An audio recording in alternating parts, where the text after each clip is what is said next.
നുസ്രത് ജഹാൻ, ഇന്ന് പ്രധാനമന്ത്രി 2 മണിക്കൂർ സമയമാണ് പാർലമെന്റിൽ സംസാരിച്ചത്. രാഷ്ട്രപതി ദ്രൗപദി മുർമുവിന്റെ നയപ്രഖ്യാപന പ്രസംഗത്തിന്മേലുള്ള നന്ദി പ്രമേയ ചർച്ചയ്ക്കുള്ള മറുപടിയാണ് അദ്ദേഹം നൽകിയത്.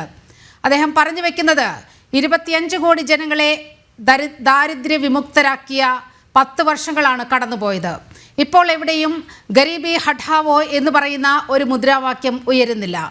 സൂര്യോദയത്തിന് മുൻപോ അതിനുശേഷമോ മാത്രം പ്രാഥമിക കൃത്യങ്ങൾ നിർവഹിക്കപ്പെട്ടിരുന്ന സ്ത്രീകൾക്ക്, പെൺമക്കൾക്ക് അഭിമാനത്തിൻ്റെ 10 വർഷങ്ങളാണ് കടന്നുപോയത്. അവർക്ക് ശൗചാലയങ്ങൾ നൽകിയതിലൂടെ ഭാരത സ്ത്രീകളുടെ അഭിമാനം വീണ്ടെടുക്കാൻ നമ്മുടെ രാജ്യത്തിനായി. ഒപ്പം തന്നെ രാജ്യത്തിൻ്റെ ഛിദ്രശക്തികൾക്കെതിരെ കടുത്ത വിമർശനം അദ്ദേഹം ഉന്നയിക്കുകയാണ്. ചില നേതാക്കളുടെ ഭാഷ അർബൻ നക്സലുകളുടെ ഭാഷയാണ്. രാജ്യത്തിനെതിരെ സംസാരിക്കുന്നതിൽ ഹരം കണ്ടെത്തുന്നവരെ പേര് പറയാതെ തന്നെ പ്രധാനമന്ത്രി വിമർശിക്കുന്ന സാഹചര്യമുണ്ടായി. എങ്ങനെയാണ് പ്രധാനമന്ത്രിയുടെ പ്രസംഗത്തെ കാണേണ്ടത്? പ്രധാനമന്ത്രിയുടെ പ്രസംഗത്തെ കാണേണ്ടത്, കാരണം രാജ്യം ഭരിച്ച് ഇത്രയും എന്തൊക്കെ എന്താ പറയാ പുരോഗതിയും പ്രോജക്ട്സുകളും ആണോ ഈ കഴിഞ്ഞ 10 വർഷത്തിൽ കൊണ്ടുവന്നതും ഈ പുതിയ ബഡ്ജറ്റിലും എത്ര പേർക്ക് 12,000 കോടിയുടെ ടോയ്ലറ്റ്സിനെ പറ്റി പറഞ്ഞു. അപ്പൊ അതിനൊക്കെയാണ് ഇവർക്ക് പരിഹസിക്കാനുള്ളത്. പിന്നെ ഓരോ സംഗതികളും ഇപ്പൊ നമ്മൾ കണ്ടല്ലോ, സാധാരണക്കാർക്കുള്ള ബഡ്ജറ്റിനെ പറ്റി പ്രധാനമന്ത്രി പറയേണ്ടതും പ്രധാനമന്ത്രി പറഞ്ഞതും ഈ രാജ്യത്തിന്റെ നയങ്ങൾ, എന്തൊക്കെ നയങ്ങൾ മാറ്റം വരുത്തിയിട്ടുള്ള ഈവൻ പ്രസിഡന്റ്. അപ്പോ ഈ ഒരു ബഡ്ജറ്റിനെ പറ്റിയിട്ട് പറയുന്ന സമയത്ത് അഭിമാനത്തോടെ തന്നെ ഈ രാജ്യം ഇന്ന് എവിടെ നിൽക്കുന്നു എന്നുള്ളതാണ് പ്രധാനമന്ത്രി പറഞ്ഞത്. അത് പേര് പറയാതെ പ്രധാനമന്ത്രി വളരെ മനോഹരമായിട്ട് അവതരിപ്പിച്ചു എന്നുള്ളതാണ് നമ്മുടെ പ്രതിപക്ഷ നേതാവിന് കൊടുത്ത കൊട്ട്. ആ കൊട്ട് കാരണം ആ പ്രസംഗത്തിന് ശേഷമാണല്ലോ പ്രധാനമന്ത്രി മറുപടി പറഞ്ഞത് വളരെ ഡിപ്ലോമാറ്റിക് ആയിട്ട്. കാരണം ഹി ഹാവ് ടു ആൻസർ. പിന്നെ ഇന്ത്യന്റെ വിദേശകാര്യ മന്ത്രിയെ അമേരിക്കയിൽ വിട്ടാണ് പ്രധാനമന്ത്രിയെ പിന്നെ വിളിപ്പിക്കുന്നത്, അവിടുത്തെ മീറ്റിങ്ങുകൾക്ക് വിളിപ്പിക്കുന്നത്. പിന്നെ നമ്മുടെ അവിടുത്തെ സത്യപ്രതിജ്ഞയ്ക്ക് ട്രംപിലേക്ക് പോയി, ഇതൊക്കെയാണല്ലോ. അതൊക്കെ വന്ന് പാർലമെന്റിൽ പറയുന്ന പ്രതിപക്ഷ നേതാവിനോട് ശരിക്കും സംസാരിക്കാൻ പോലും അതിന്റെ മറുപടി കേൾക്കാൻ പോലും അർഹതയില്ലാത്ത വിധത്തിലാണ് ഇന്ന് ഈ രാജ്യത്തിന് വേണ്ടി സംസാരിച്ചത്. ആക്ച്വലി ഞാൻ ഔട്ട് ഓഫ് ഇന്ത്യ ഉള്ളത് അപ്പൊ ഞാൻ ഈ ഇംഗ്ലീഷിലും രാഹുൽ ഗാന്ധിന്റെ പ്രസംഗം കേൾക്കുകയായിരുന്നു. ആ പ്രസംഗം കേൾക്കുമ്പോ അടുത്ത് കേട്ടിരുന്ന ഒരു വിദേശി കുട്ടി എന്നോട് ചോദിക്കുകയാണ്, how can who's talking very bad about India? And so I said it is in the parliament inside, the opposition leader is speaking about the India in such a way. So how shameful. ആ ഒരു സ്ഥലത്ത് മോദിജിനെ രാജ്യം ഭരിക്കാൻ സമ്മതിക്കാത്ത വിധത്തിലാണ് ഇവർ കളി. ഓരോ ദിവസം ഓരോ പ്രശ്നങ്ങൾ കൊണ്ടുവന്ന്. അപ്പോ ഈ പ്രസിഡന്റിനാണെങ്കിലും പ്രസിഡന്റിനെ പറ്റി എന്താ പറഞ്ഞേ, ഇത് ബോറിംഗ് അടിച്ച് ഇരുന്ന ആ ഒരു കൺട്രീനെ പറ്റിയിട്ട് ഇൻഡസ്ട്രിയൽ സിസ്റ്റം നമ്മുടെ രാജ്യത്ത് ഫെയിലിയർ ആണ്, അത് ചൈനക്കാണ് കൂടുതലുള്ളത്. ഇന്ന് അയാൾ ചൈനക്ക് വേണ്ടിയാണ് പാർലമെന്റിൽ സംസാരിച്ചത്. അതാണ് ഭയങ്കര അതിശയം തോന്നുന്നത്. നമ്മൾ കേട്ടാൽ ഇൻട്രസ്റ്റ്, ഇതെന്താ അടുത്തത് പറയണ എന്നുള്ള ഒരു ഇതിൽ ആവേശത്തിൽ ആൾക്കാർ ഇന്ന് അത് കേൾക്കും.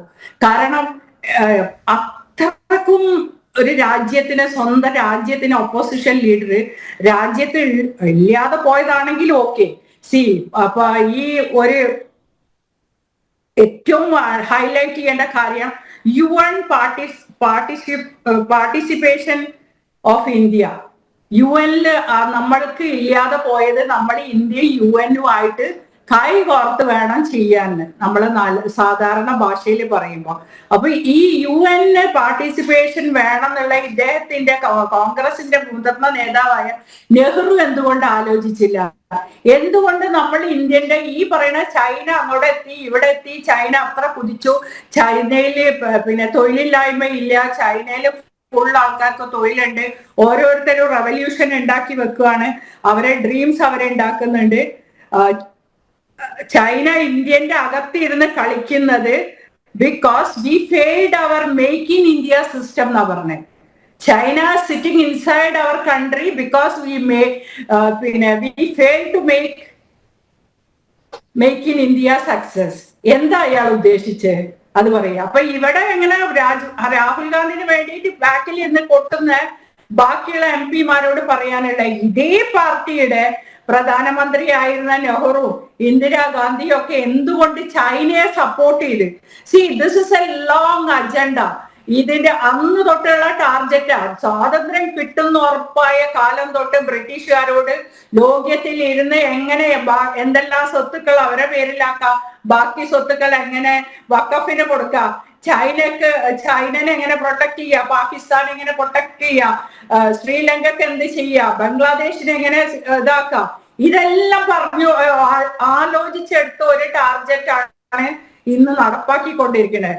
നെഹ്റുവിന്റെയും ഗാന്ധിജിന്റെയും ഒക്കെ ഒരു ലോങ് വിഷൻ എന്ന് പറഞ്ഞാൽ ഇന്ന് രാഹുൽ ഗാന്ധിന്റെ പ്രസംഗം കേൾക്കുമ്പോൾ we feel that what they work for the country.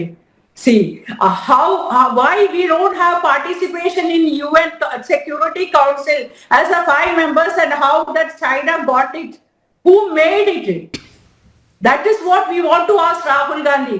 Why we are not a Security Council member, such a growing country, to create ourselves a big country? He said that we are not in the revolution. What is that? He used a word that is mobility revolution participation. Mobility revolution participation we should hand to UN and have it. Why we didn't have? Rahul Gandhi must answer to Indian people that why our mobility revolution system went to China. China is fighting because they are all making China products are sold out here. So he is telling that എന്റെ കയ്യിലിരിക്കുന്ന ഫോണിന്റെ അകത്ത് this is coming, that is coming, everything China. What he is eating also everything China.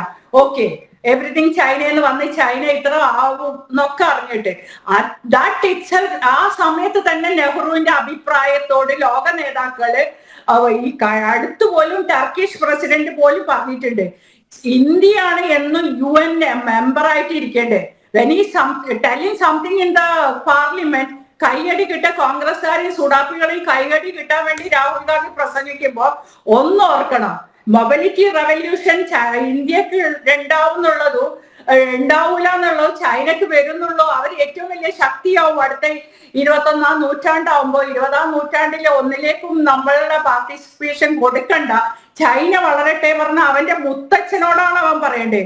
Indian പ്രധാനമന്ത്രിയോടും പ്രസിഡന്റിനോടും അല്ല അവൻ സംസാരിക്കേണ്ടതെന്ന് ഞാൻ പറയുന്നു. കാരണം അദ്ദേഹം നമ്മളെ കുറെ ഏജിലുള്ള ആൾക്കാരാണ്. ചൈനയെ അങ്ങേയറ്റം അകമഴിഞ്ഞ് പുകഴ്ത്തുന്ന ഒരു സമീപനമാണ് കഴിഞ്ഞ ദിവസം രാഹുൽ പാർലമെന്റിൽ സ്വീകരിച്ചത്.